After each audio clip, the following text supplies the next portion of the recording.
আমার খবর। গতবারের চেয়ে এবার আরও জাঁকজমক করে বোলপুরে দুর্গাপুজোয় কার্নিভাল করার প্রস্তুতি শুরু করল রাজ্যের মন্ত্রী তথা বোলপুরের বিধায়ক চন্দ্রনাথ সিংহ। জেলা প্রশাসনকে নিয়ে এদিন বোলপুর গীতাঞ্জলিতে বৈঠকের আয়োজন করা হয়। বোলপুরে পুজো কমিটিদের এই বৈঠকে আহ্বান জানানো হয়। সকল পুজো কমিটি হাজির হন বৈঠকে। সকলকে কার্নিভালে অংশগ্রহণ করার জন্য আহ্বান জানান রাজ্যের মন্ত্রী চন্দ্রনাথ সিংহ।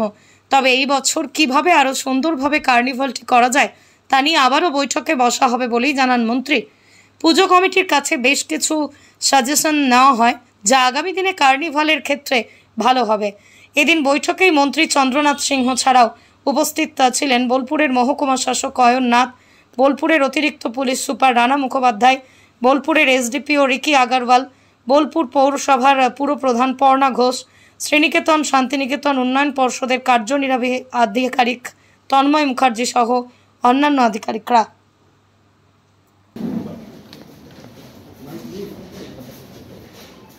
সবাইকে ধন্যবাদ জানাই।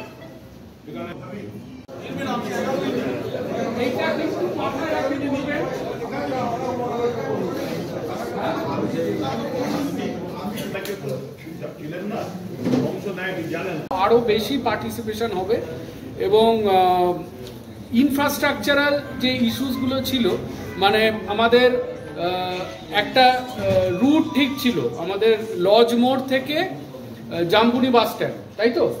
হ্যাঁ, এই রুটটা আমাদের ফিক্স ছিল। তো এই রুটটা আমার মনে হচ্ছে এবারও একই রুট স্যার আমরা রাখবো। এবং আমাদের মেন স্টেজ যেখানে হয়েছিল পিডব্লিউডি সিভিল করেছিল, তো ওই একই জায়গায় আমরা মেন স্টেজটা করব। গতবার পুলিশের তরফ থেকে, মানে আমাদের পুজো কমিটি যেগুলো এসছিল, আমাদের জামবনি বাস স্ট্যান্ডের থেকে স্টার্ট করে আমাদের আরএমসির যে প্যাসেজটা ছিল ভেতর দিয়ে ওখানে পার্কিং করা হয়েছিল। পার্ক থেকে বেরিয়ে ওখান থেকে এক একটা সমারোহ করে তারা গেছিলেন আর কি। ওই একই পদ্ধতিতে যদি আমরা যাই তাহলে আমাদের পুলিশের একটা ফিডব্যাক নিতে হবে যে তারা কতগুলো কমিটি স্যার ওখানে অ্যাকোমোডেট করতে পারবে, যাতে তারা সুষ্ঠুভাবে আয়োজন করা যেতে পারে। গতবার আমি বলি 6টার সময় আমরা কার্নিভাল করেছিলাম, ওই 13টা কমিটি পার্টিসিপেট করেছিল, সেটাই কিন্তু 8টা সাড়ে 8টা অবধি চলেছিল। তো এটা কিন্তু আমাদের প্রিভিয়াস অভিজ্ঞতা। তো এইটা মাথায় রেখে পুলিশের তরফ থেকে ল অ্যান্ড অর্ডার যে বিষয়গুলো আছে সেইগুলো মাথায় রেখে আমাদেরকে নির্ধারণ করতে হবে স্যার যে আমরা কতগুলো কমিটিকে সুষ্ঠুভাবে এটা যাতে পরিচালনা করতে পারি, কতগুলো কমিটিকে আমরা অ্যালাউ করব এই জায়গাতে। দেখুন, আর বছরে মাননীয় মুখ্যমন্ত্রীর অনুমতি ক্রমে আমরা বোলপুরে কার্নিভাল করেছিলাম।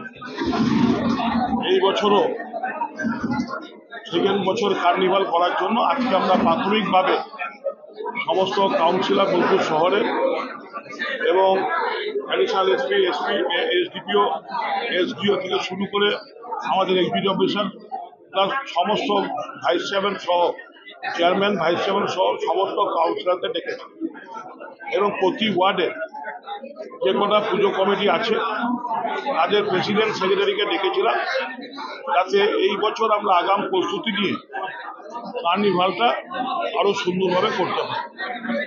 এবং আমরা আমাদের বক্তব্য বললাম, পুজো কমিটিটাও কিছু কিছু ভালো সাজেশন দিয়েছে। আমরা এই সাজেশনগুলো নিয়ে আবার 5ই অক্টোবর আমরা ফাইনাল মিটিং করে তারপরে আমরা কিভাবে কি করব না করবো সেই দিনই সব ক্লাবদের জানিয়ে দেবো। এবং তাদের সাজেশনগুলো আমরা গ্রহণ করেছি এবং যাতে এবছরে ভালোভাবে করতে পারি। নিশ্চয়ই আপনারা আর বছরে ভালো সহযোগিতা করেছিলেন, এবারও আপনাদের সহযোগিতায় বোলপুরের মানুষ, সবাই তো আর কার্নিভাল আসতে পারবে না, যারা আসতে পারবে না তারা বাড়িতে বসে যা দেখতে পারে, তার জন্য ব্যবস্থা নেওয়ার জন্য আপনাদের অনুরোধ করছি।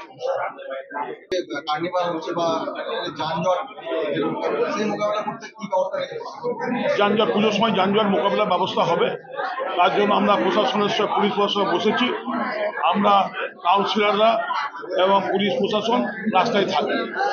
বোলপুরের ভুবনডাঙ্গায় নজরুল পথের পাশে তৈরি হচ্ছে অভিপ্সা অ্যাপার্টমেন্ট। বোলপুর স্টেশন থেকে মাত্র 5 মিনিটে, বোলপুর কলেজ, স্কুল, স্বাস্থ্যকেন্দ্র থেকে মাত্র 4 মিনিটে, বোলপুর বাস স্ট্যান্ড এবং বিশ্বভারতী থেকে মাত্র 2 মিনিটেই পৌঁছে যাবেন অভিপ্সা অ্যাপার্টমেন্টে। রয়েছে নানান উন্নত মানের সুযোগ সুবিধা। অফিসের ঠিকানা Sanvi apartment 2, ground floor, Ramakrishna road, Bolpur. Booking করতে সত্তর যোগাযোগ করুন এই নম্বরে। দেখতে চোখ রাখুন আমাদের ফেসবুক ও ইউটিউব চ্যানেলে।